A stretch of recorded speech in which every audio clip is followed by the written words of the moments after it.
On the night of February 10, 1977, Roman Polanski drove to Jack Nicholson's house on Mulholland Drive in the hills above Los Angeles. Jack was not home. His girlfriend at the time, Angelica Houston, was there. Also present was a 13-year-old girl named Samantha Gailey, who had been brought to the house by Polanski under the premise of a photo shoot for a French magazine. What happened in that house that night, in the guest bedroom and the jacuzzi and the spaces between, is part of the legal and historical record, documented in court proceedings and victim statements and Polanski's own subsequent memoir with a frankness that is itself one of the more disturbing aspects of the story. Polanski was arrested, charged, and eventually pled guilty to a single count of unlawful sexual intercourse with a minor. He was ordered to undergo a psychiatric evaluation at Chino State Prison, and then, in February 1978, before sentencing, Roman Polanski boarded a plane at Los Angeles International Airport and left the United States. He has not returned in the nearly 50 years since. Jack Nicholson was at the center of this story in ways that have never been fully examined, because examining them fully would require a level of honesty about what Jack knew and when he knew it, and what he did with that knowledge that the public record has consistently stopped short of providing. His house was the location of the crime. His girlfriend was present in the house when it happened. His name appeared in the subsequent investigation in ways that were managed and contained with the same quiet efficiency that has characterized Jack's management of uncomfortable information throughout his career. And in the months between Polanski's arrest and his flight from the country, Jack was one of the people closest to Polanski. One of the people in the room or close to the room when the decision was made that would end Polanski's life in America and transform him from one of the greatest directors in the world into a permanent exile. To understand the full weight of what happened in Jack's house and around it, you have to understand what the relationship between Jack Nicholson and Roman Polanski actually was in 1977. They were not simply professional collaborators who had made a great film together. Chinatown, which they made in 1974, had been a transformative experience for both of them. A film that came out of shared knowledge and shared grief, and the specific creative chemistry of two extraordinarily talented men who understood each other at a level that went beyond craft. The film was about corruption and concealment in Los Angeles, about the way powerful people protect themselves and each other at the expense of the vulnerable, about the impossibility of seeing clearly when you are inside what you are trying to see. That it was made by Jack Nicholson and Roman Polanski, 5 years after Sharon Tate's murder and 3 years before Polanski's crime, gives it a biographical dimension that neither man has ever directly addressed, but the friendship that produced the film was real and deep, and it meant that when Polanski's life collapsed in 1977, Jack was not a distant observer. He was one of the closest people to the collapse. To understand the full weight of what happened in Jack's house and around it, you have to understand not just the personal relationship between two men, but the specific moral architecture of the community they both inhabited. Hollywood in the mid-1970s was operating on a set of principles about power and access and the relationship between creative genius and personal behavior that has since been comprehensively rejected, but that was at the time treated as simply the way things were. The new Hollywood that had emerged from the wreckage of the studio system in the late 1960s had produced extraordinary films and extraordinary freedoms, and one of the freedoms it had produced was a specific kind of immunity, the immunity that comes when a small, powerful, creatively accomplished community decides that the rules that govern ordinary people do not fully apply to extraordinary ones. This was not articulated as a philosophy.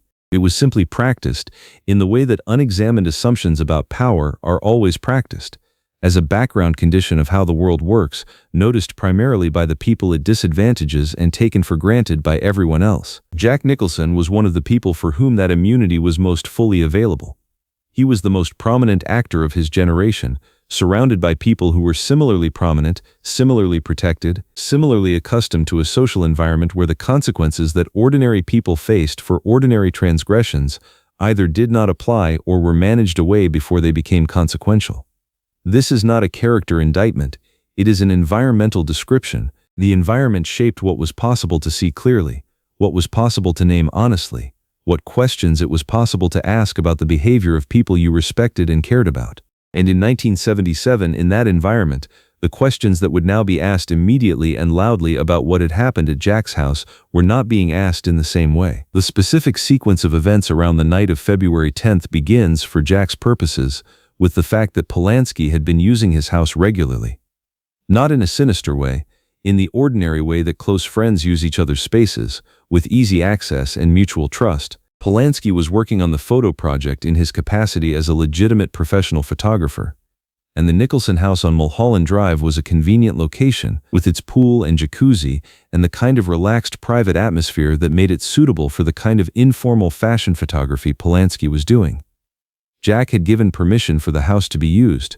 He was not present when the crime occurred. These facts have been part of the public record since the original investigation, and they have been used to establish the obvious point that Jack bears no criminal responsibility for what happened. The question that is less neatly answered is not about criminal responsibility but about the texture of knowledge, what Jack understood about the situation, about Polanski's behavior, about the culture of access and entitlement that made a 43-year-old director feel comfortable bringing a 13-year-old girl to a friend's house for an unsupervised photography session. Angelica Houston was present in the house that night. She and Jack had been together for several years at this point, a relationship that was itself complicated by the specific dynamics of Hollywood in the 1970s. A world in which Angelica was simultaneously Jack's girlfriend and her own person with her own career and her own experience of navigating the specific power structures of the industry. She was questioned by investigators. She confirmed that she was aware that Polanski was at the house with a young girl. The specific nature of what she knew and when she knew something was wrong is part of the investigation record. Her presence that night, and the questions it raised about what was knowable and what was known, created a layer of complexity around Jack's relationship to the events that has never been fully resolved in the public account. Angelica Houston was present in the house that night. She and Jack had been together for several years at this point, a relationship that was itself complicated by the specific dynamics of Hollywood in the 1970s, a world in which Angelica was simultaneously Jack's girlfriend and her own person with her own career and her own experience of navigating the specific power structures of the industry. She was questioned by investigators. She confirmed that she was aware that Polanski was at the house with a young girl. The specific nature of what she knew and when she knew something was wrong is part of the investigation record. Her presence that night, and the questions it raised about what was knowable and what was known, created a layer of complexity around Jack's relationship to the events that has never been fully resolved in the public account. What Angelica has said publicly about that night, across the years and decades since, is carefully measured in ways that are consistent with someone managing a complicated relationship to a complicated history. She has described her own confusion and discomfort. She has described the specific quality of a moment when you understand that something wrong has happened in a space you occupy. She has not described Jack's response in any detail, not because Jack's response was absent or inadequate, but because the territory between what happened in that house and what the people connected to that house have chosen to say about it publicly is territory that everyone involved has navigated with enormous care. The care itself is revealing, even when the content of what it protects remains unspoken. What happened immediately after Polanski's arrest is where Jack's role becomes most significant and most carefully managed. Polanski was arrested in late March 1977, several weeks after the crime. The investigation that preceded the arrest had involved interviews with people connected to the house on Mulholland Drive and to Polanski's social circle more broadly. Jack was part of that social circle. He was not charged with anything. He was not publicly identified as a person of interest. But the investigation touched his world, his house, his girlfriend, his social environment, in ways that required management, and the management happened with the quiet efficiency that characterized the handling of uncomfortable information in that specific community in that specific era. The months between Polanski's arrest in March 1977 and his flight from the country in February 1978 were 11 months in which Jack Nicholson was by all accounts one of Polanski's closest ongoing confidants. This is the period that the public record addresses least, partly because it predates the social media and digital documentation that would make such a period more legible today, and partly because the people who were present during those months have chosen with remarkable consistency to say very little about what was discussed and decided. The Chinatown connection runs through this period in ways that are worth dwelling on. When Jack and Polanski made that film in 1974, they were working through a shared understanding of Los Angeles as a place where power protects itself and truth gets buried, where the people who try to see clearly are destroyed by what they see, where the worst outcome is not just possible but structural. The film ends with the line, "Forget it, Jake. It's Chinatown." The distillation of a worldview in which the institutions that are supposed to provide justice are themselves instruments of the injustice they pretend to address. In 1977, 3 years after making that film, Jack was watching his closest collaborator navigate exactly the kind of institutional process that Chinatown had diagnosed, a judicial system whose behavior Polanski did not trust, and whose eventual sentence he was prepared to avoid rather than accept. The irony is almost unbearable if you sit with it. The men who made the most devastating film about institutional corruption in American cinema were now living inside the institution, and their response was shaped by everything they had made and thought and understood together about how those institutions actually worked. What is known is that Polanski went through a psychiatric evaluation at Chino State Prison and was released on probation. What is known is that there were ongoing legal proceedings, ongoing negotiations between Polanski's lawyers and the judge, ongoing uncertainty about what the eventual sentence would be. And what is known is that at some point during those 11 months, Polanski made the decision that he would leave if the sentencing did not go the way his lawyers expected.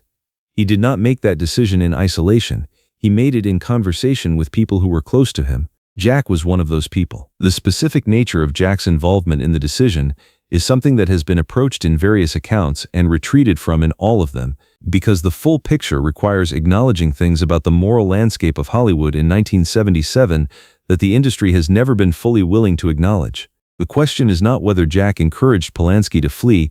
There is no evidence of that, and the question itself misframes what was actually happening. The question is about the specific quality of the support and counsel that Jack provided during those 11 months, and about what that support and counsel reflected about the values and the calculations and the specific moral framework of the world Jack and Polanski shared. The Hollywood of 1977 was a world with a very specific understanding of who the rules applied to and who they didn't, of what constituted a serious transgression and what constituted an unfortunate situation that powerful people should be protected from, of the distance between legal culpability and social culpability, and what a community owed to its members when those two things came apart. Jack Nicholson inhabited that world completely. His support for Polanski during those 11 months was not anomalous in that context. It was consistent with how that world worked. The question that history keeps returning to is whether consistency with how that world worked was the same as being right on the night before Polanski left, or the days immediately preceding his departure. The exact timing is not entirely clear in the available accounts. There were conversations. There were people in rooms together making calculations about what the sentencing was likely to be and what the consequences of various choices would be, and whether the life that Polanski could build in Europe was worth more than the alternative. Jack was part of some of those conversations, not because he had the ability to make the decision for Polanski, but because he was the kind of person whose counsel Polanski sought, and because the decision was being made in the social world they both inhabited, and because Jack's response to the unfolding situation, his continued loyalty, his visible support, his refusal to publicly distance himself from someone who had committed a serious crime, was itself a form of participation in the decision. The decision Roman Polanski made in February 1978 was not made alone. It was made inside a community.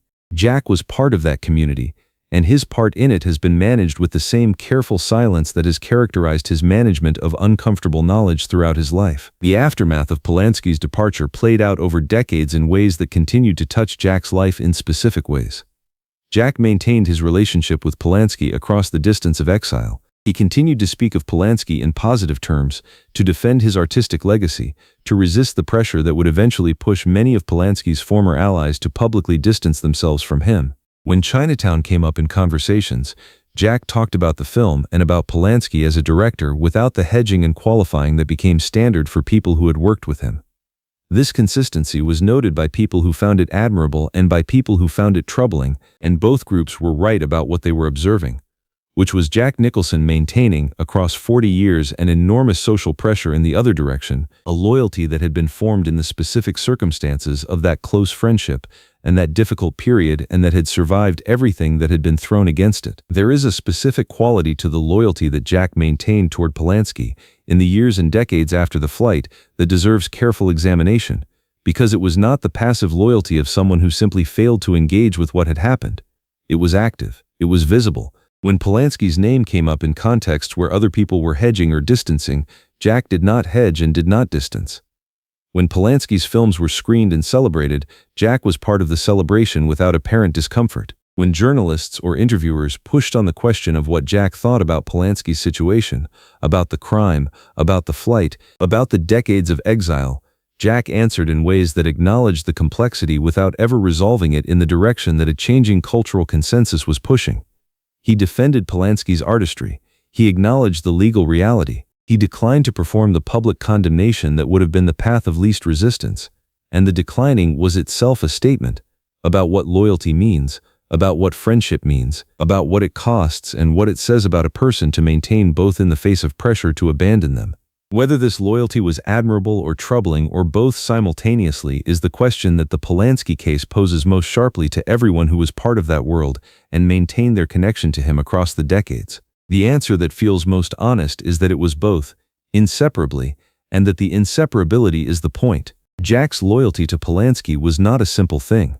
Not the loyalty of someone who failed to understand what Polanski had done, or who dismissed it, or who decided that artistic greatness excused personal crime. It was the loyalty of someone who understood exactly what had happened and had decided that his obligation to a person he had known and worked with and grieved with and made extraordinary things with was not nullified by that person's crime, even a serious one, even one that had real victims. This is a moral position that many people now find impossible to defend. It is also a moral position that has a coherent internal logic, and the coherence does not make it right, but it does mean that dismissing it as simple moral failure misses something about what it actually was. The legal and cultural reassessment of Polanski's case has gone through several phases since 1978. In the immediate aftermath of his flight, the dominant view in Hollywood was sympathetic. A genius director who had overreacted to a judicial process he didn't trust, who had suffered enough with the murder of his wife, who deserved to continue making films rather than spending years in an American prison. This view, which now reads as a document of how the entertainment industry thought about powerful men and the women and children they harmed in that era, held for a surprisingly long time. It began to erode in the 2000s and collapsed more fully in the post-2017 period as the cultural reckoning with institutional tolerance of sexual violence in the entertainment industry changed the framework through which such cases were understood. Polanski has been expelled from the Academy of Motion Picture Arts and Sciences. His films are viewed differently than they were. The sympathy that surrounded him in 1978 has been replaced by something colder and more appropriate. Jack Nicholson has not participated in the public reassessment. He has not issued statements. He has not given interviews on the subject. He has maintained the silence that he has maintained since 1977, adjusting neither its content nor its tone to reflect the changed cultural context. Whether this is loyalty or stubbornness or a specific kind of moral consistency that runs deeper than cultural fashion is a question that different people answer differently, and the answers tend to reveal more about the answerer than about Jack. What is clear is that Jack's silence on the Polanski matter is of a piece with his broader relationship to uncomfortable knowledge, the same careful, consistent, complete silence that has characterized his management of the 1969 material, of the specific texture of his social world in those years, of everything that belongs to a private history he has decided not to make public. The silences are the same silence. They have the same architecture. They reflect the same fundamental position, which is that what Jack knows belongs to Jack, and the public record gets what the public record needs and no more. The question that sits at the center of all of this, that the available accounts approach and retreat from, is the question of what it means to have been in those rooms. Not criminally. The criminal questions were settled in the original proceedings, and Polanski alone bears that responsibility. But historically, in the sense that matters when a community tries to understand itself honestly and completely rather than in the selective and self-protective way that communities usually manage their own histories. Jack Nicholson was in those rooms, the room of a close friendship with a man who committed a serious crime, the room of the months of decisions that preceded an exile that lasted half a century, the room of a cultural world that protected its powerful members in ways that are now understood to have had real costs for real people whose voices were not heard at the time and whose experiences were not centered in the accounting that followed. He was in those rooms the way that important people in important places are always in rooms, not as an architect of every outcome, but as a presence whose judgment and loyalty and silence shaped what was possible. And he has chosen, across more than 4 decades, to say almost nothing about what being in those rooms was like, what he knew, what he thought, what he felt in the specific moments when the choices that defined the outcome were being made. This is the story that the public record cannot fully tell, because the person who could tell it has decided not to. Jack Nicholson was in the room, or close to it, or connected to the people in it, when Roman Polanski made the decision that ended his career in America. He knows what was said and what was calculated and what was felt in those conversations. He knows what the choice looked like from the inside, what it cost, what it revealed about the people who were present for it. He has kept that knowledge with the same discipline and the same completeness that he has brought to every other piece of private history he has decided belongs to him rather than to the public. And the keeping, here as everywhere, is its own kind of statement, not about guilt, not about complicity in the legal sense, but about the specific weight of having been present at a moment that history has continued to return to, and about the specific choice that presence creates, to speak or to hold, and what each of those choices costs and protects and reveals about the person who makes it. There is one more dimension of this story that requires attention, and it is the dimension that connects it most directly to everything else Jack Nicholson has chosen not to say about the world he inhabited in those years. The Polanski case is not an isolated incident in the history of Hollywood's relationship to the people it produced and the people those people harmed. It is one instance of a pattern that ran through the industry for decades and that the industry is still in the process of confronting honestly. Jack Nicholson was not the only person who knew things and said little. He was not the only person who maintained loyalty to people whose behavior was indefensible by the standards of ordinary moral accounting. He was not the only person who inhabited the specific moral landscape of that community and made the specific calculations that landscape made possible. What makes Jack's silence distinctive is not that it is unique, but that it is the most sustained and the most complete, the most fully realized version of a silence that many people in that world maintained in various degrees and for various durations. His silence is, in a sense, the silence of an entire era speaking through one person who has refused to break it. What would it look like if Jack spoke?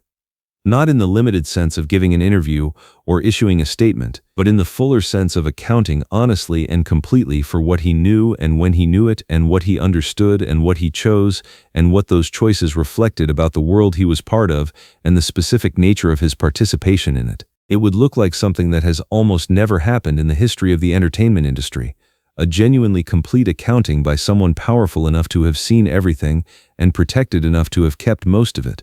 It would change the historical record in ways that are difficult to predict. It would fill gaps that the public account has had for nearly 50 years, and it would cost something that Jack has clearly decided is not worth paying. The specific privacy of a private history, the specific dignity of people who are dead or who have made their own decisions about what to say and what to keep, the specific weight of friendships and loyalties and shared experiences that belong to the people who lived them. Jack Nicholson chose to hold. He has held for 47 years, and in the holding, in the sustained and complete and unbroken silence about what he knows of Roman Polanski's world and Roman Polanski's decision and the community that made that decision possible, he has told us something about himself that is more revealing than anything he might actually say. He has told us that he is a man who takes his obligations seriously even when the world has changed around those obligations and made them harder to defend. He has told us that loyalty for him is not contingent on social approval or cultural fashion or the changing calculus of who it is acceptable to stand beside.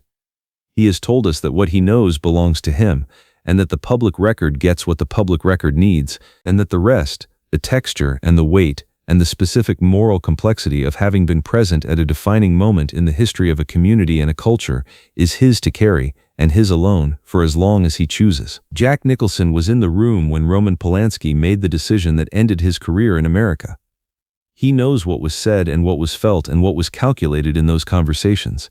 He has never told anyone outside them, and the keeping of that knowledge, like all his other silences, is both a choice and a portrait of a man who understands, more deeply than most, that the most powerful statement available to someone who knows everything is sometimes the decision to say almost nothing at all. If this story, of friendship tested by scandal, of loyalty maintained across impossible distances, of the specific moral weight of having been present at a decision that history cannot stop returning to, moved you, subscribe and share it, ring the notification bell, because the story of Jack Nicholson is the story of Hollywood itself, its brilliance and its darkness, its extraordinary creativity and its extraordinary failures, and the specific silence that connects all of it in one man who was present for more of it than anyone else and has chosen, across 60 years, to say just enough and never more than that. And the holding, like all of his silences, is both a protection and a portrait of a man who understands, more completely than almost anyone in the history of American public life, that the most powerful thing you can do with what you know is sometimes simply refuse to let it become someone else's story. If this account of loyalty tested by scandal, of a community's moral calculations made visible through one man's sustained silence, of what it costs and what it reveals to have been present at a decision that history cannot stop re-examining, moved you, subscribe and share it. Ring the notification bell. Because the story of Jack Nicholson is ultimately the story of a man who was present at more of Hollywood's defining moments than anyone else, who understood more of what those moments actually were than he has ever said publicly, and who has spent 60 years deciding, one silence at a time, which of those moments belong to history and which belong to him. This is the story that the public record cannot fully tell because the person who could tell it has decided not to. Jack Nicholson was in the room, or close to it, or connected to the people in it, when Roman Polanski made the decision that ended his career in America and began a half-century of exile that has never ended. He knows what was said and what was calculated and what was felt in those conversations with a specificity that no journalist or historian or documentarian has been able to access, because the access requires the willingness of the person who holds the knowledge to provide it, and that willingness has not been forthcoming. The knowledge stays where it has always been, inside, held with the same discipline and the same completeness that Jack has brought to every other piece of private history he has decided belongs to him rather than to the record. And the keeping, here as everywhere, tells you more about Jack Nicholson than any interview he has ever given. That he is a man who was present at the defining moments of an era, who understood what those moments were, and who has decided, one silence at a time, that some of what he carries belongs to him and to the people who were there, and to no one else.